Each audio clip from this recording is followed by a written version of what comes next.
আজকের গল্পের নাম উপেন্দ্র কিশোর রায়চৌধুরীর লেখা কুঁজো আর ভূত। গল্প পাঠে প্রীতম, গল্পের সূত্রধার আমি তুহিন। তাহলে চলুন শুরু করা যাক আজকের গল্প কুঁজো আর ভূত।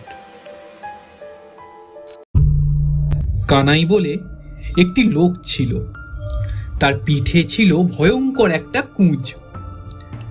বেচারা বড্ড ভালো মানুষ ছিল। লোকের অসুখে বিসুখে ওষুধপত্র দিয়ে তাদের কত উপকারটাই না করত। কিন্তু কুঁজো বলে তাকে কেউ ভালোবাসত না। কানাইয়ের মস্ত ঝুড়ির দোকান ছিল, আর কোনো ঝুড়িওয়ালা তার মতো ঝুড়ি বুনতে পারত না। তারা তাকে ভারী হিংসা করত আর তার নামে যা তা বলে বেড়াতো। তা শুনে লোকে ভাবত কানাই বড় দুষ্টু লোক। তাকে দেখতে পেলে সকলেই মুখ ফিরিয়ে থাকত। বেচারার দুঃখের সীমাই ছিল না। এত বড় কুঁজ নিয়ে মাথা গুঁজে চলতে কানাইয়ের বড়ই কষ্ট হতো। একদিন সে একটু দূরে এক জায়গায় ঝুড়ি বেচতে গেল, আর দিন থাকতে ঘরে ফিরতে পারল না। পথে একটা পুরনো বাড়ির কাছে এসে এমনই অন্ধকার হলো, আর তার এতই কাহিল বোধ হলো যে আর চলা অসম্ভব ছিল।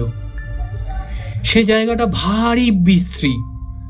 লোকে প্রাণান্তেও সে পথে আসতে চায় না, বলে ওটা একটা ভূতের বাড়ি। কিন্তু কানাইয়ের বড্ড পরিশ্রম হয়েছে, চলবার আর সাধ্য নেই। কাজেই সে পথের পাশে বসে পড়ে।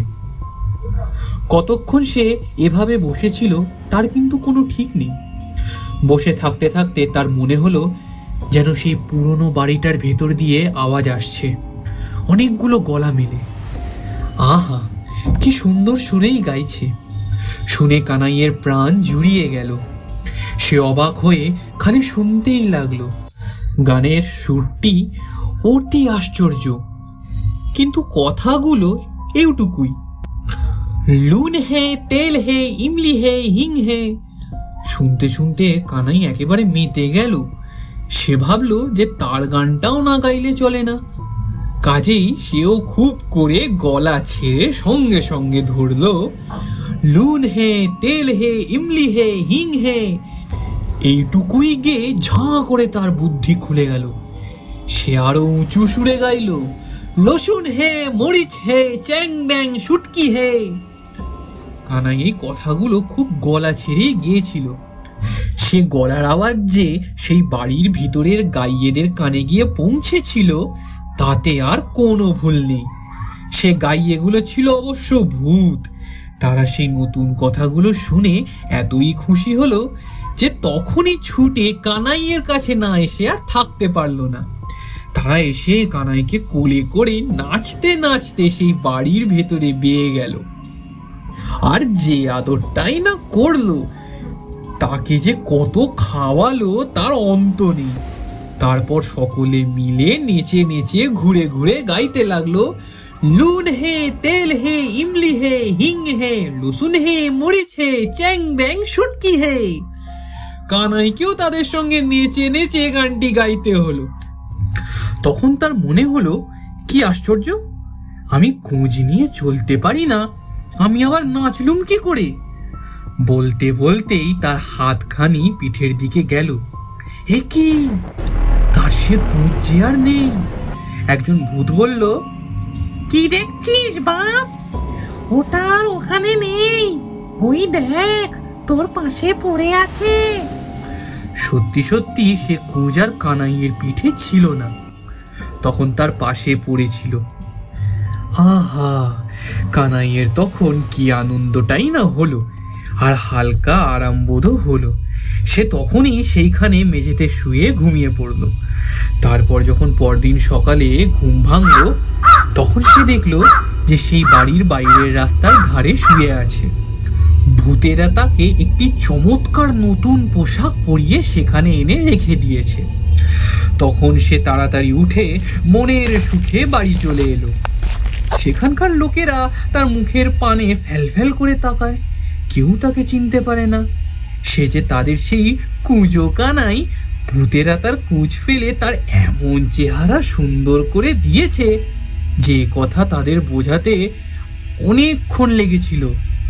তারপর দেখতে দেখতে কানাইয়ের কুঁজের গল্প দেশময় ছড়িয়ে পড়ল। যে শুনল সেই ভাবল যে এমন আশ্চর্য কথা আর কখনো শোনেনি। এখন আর লোকে তাকে দেখে মুখ ফিরিয়ে থাকে না, তারা হাসতে হাসতে ছুটে এসে তার সঙ্গে কথা কয় আর বাড়ির লোককে তার এই আশ্চর্য খবর শোনাবার জন্য তাকে নিমন্ত্রণ করে নিয়ে যায়। কত লোকে শুধু সেই গল্প শোনবার জন্যই যে তার ঝুড়ি কিনতে আসে। ঝুড়ি বেচে সে বড়লোক হয়ে গেল। এমনি করে দিন যাচ্ছে। তারপর একদিন কানাই তার ঘরের দাওয়ায় বসে ঝুড়ি বুনছে। এমন সময় একটি বুড়ি সেই পথে এসে তাকে জিজ্ঞেস করলো, হ্যাঁ গো, কেবল হাঁটি যাব কোন পথে? কানাই বললে, এই তো কেবল হাঁটি। তুমি কি চাও? বুড়ি বলল, তোমাদের গ্রামে নাকি কানাই বলে কে আছে, ভূতেরা তার খোঁজ সরিয়ে দিয়েছিল। তার মন্তরটা তার কাছ থেকে শিখে নিতে পারলে আমাদের মানিকের কুঁজটাও সরিয়ে নিত। কানাই বলল, আমি তো সেই কানাই, ভূতেরা আমারই কুঁজ সরিয়ে দিয়েছিল। এর তো মন্তর তন্তর কিছু নেই। তারা রাত জেগে গাইয়েছিল, আমি পথের ধারে শুয়ে শুয়ে তাদের গানে নতুন কথা জুড়ে দিয়েছিলাম। তাই তো তারা খুশি হয়ে আমার কুঁজ সরিয়ে নতুন পোশাক পরিয়ে দিয়েছিল। বুড়ি তখন খুঁটে খুঁটে সব কানাইয়ের কাছ থেকে জেনে নিয়ে তাকে অনেক আশীর্বাদ করে সেখান থেকে চলে গেল। সেই বুড়ির ছেলে ছিল মানিক। তার পিঠে ছিল কানাইয়ের কুঁজের চেয়েও ঢের বড় একটা কুঁজ। লোকটা এমনি দুষ্টু আর হিংসুটে ছিল যে পাড়ার লোকে তার জ্বালায় অস্থির হয়ে থাকতো। সেই মানিকের কুঁজ সারাবার জন্য তার বাড়ির লোকেরা একদিন রাত্রে তাকে গাড়ি করে এসে ভূতের বাড়ির কাছে রেখে গেল। সেখানে পড়ে পড়ে মানিক ভাবছে ভূতেরা কখন গান ধরবে আর তাতে সে কথা জুড়ে দেবে আর তার কুঁজ সেরে যাবে। তারপর যেই ভূতেরা বলেছে, নুন হে, তেল হে, ইমলি হে, অমনি মানিক আর তাদের শেষ করতে না দিয়ে চেঁচিয়ে চেঁচিয়ে বলল, গুরুচরণ ময়রার দোকানের কাঁচা গোল্লা হে। তখন গানের তাল ভেঙে তো গেলই, কাঁচা গোল্লার নাম শুনে অনেক ভূতের বমি পর্যন্ত হতে লাগলো। ভূতেরা এসব জিনিসকে বড্ড ঘৃণা করে, এর নাম অবধি শুনতে পারে না। কাজেই তারা তাতে বেজায় চোটে দাঁত খিঁচুতে খিঁচুতে এসে বলল, কে রে তুই? তুই অসভ্য বেতালা বেটা, আমাদের গান মাটি করে দিলি তো, দাঁড়া তোকে দেখাচ্ছি। এই বলে তারা কানাইয়ের সেই কুঁজটা এনে মানিকের কুঁজের ওপর বসিয়ে এমনি করে জুড়ে দিল যে আর কিছুতেই তাকে তুলবার জো নেই। পরদিন মানিকের বাড়ির লোকেরা এসে তাকে দেখে অবশ্য খুবই আশ্চর্য আর দুঃখিত হলো, কিন্তু গ্রামের লোকেরা বলল, বেটা যেমন দুষ্টু তেমনি সাজা হয়েছে।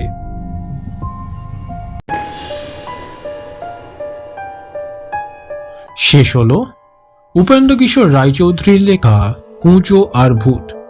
গল্প পাঠে প্রীতম। গল্পের সূত্রধার আমি তুহিন। পোস্টার ডিজাইন গল্পকার। Editing and sound design speed frequency. আজকের গল্পটা আপনাদের কেমন লাগলো জানাতে আমাদের ভুলবেন না। গল্পটি ভালো লাগলে গল্পটিকে লাইক করতে ভুলবেন না। আপনাদের কিছু সাজেশন থাকলে কমেন্টে নিশ্চয়ই জানাবেন, আর চ্যানেলটিকে সাবস্ক্রাইব করে রাখবেন, কারণ পরের সপ্তাহে ঠিক একই সময় স্পিড ফ্রিকোয়েন্সি আপনাদের জন্য নিয়ে আসবে আরেকটি নতুন হাড় হিম করা ভূতের গল্প। So stay connected with us.